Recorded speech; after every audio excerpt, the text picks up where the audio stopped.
I'm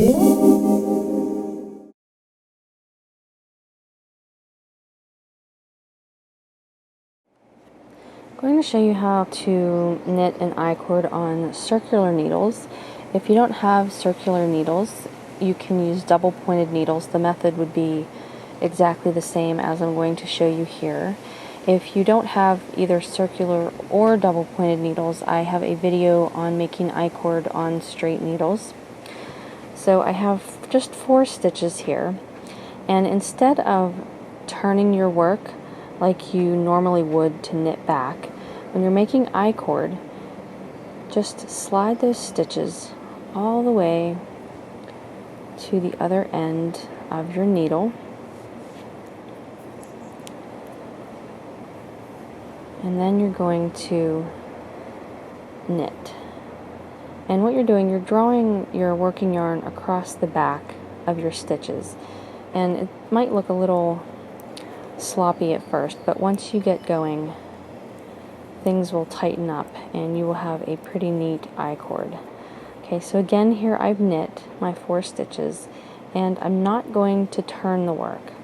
I'm just going to leave it as it is and slide it all the way to the end of my circular needle, or if you were using a double pointed needle, you would just slide it to the other end of your double pointed needle. And again, your working yarn is going to be going across the back of those stitches. I'm just going to knit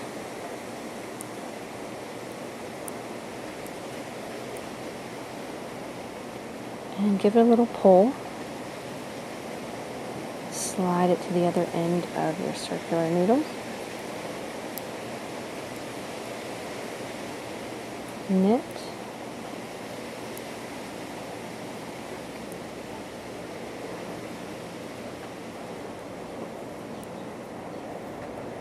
So you can see here, I have my little I-cord forming.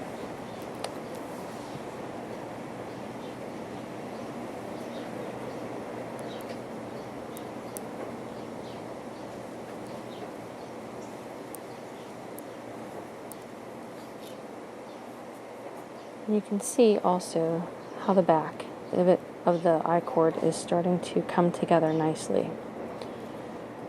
So you can use I-cord for button loops, or you can make a really long one and, I don't know, maybe swirl it into a circle and sew it onto your knitted item or anything really.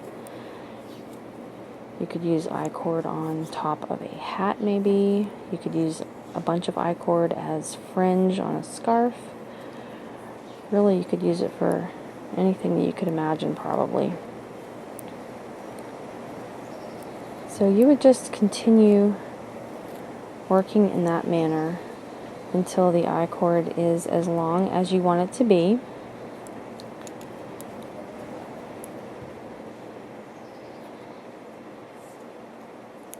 And when your I-cord is as long as you want it to be, you would just cut your thread and put it onto a yarn needle or use a crochet hook and just pull the tail through your loops.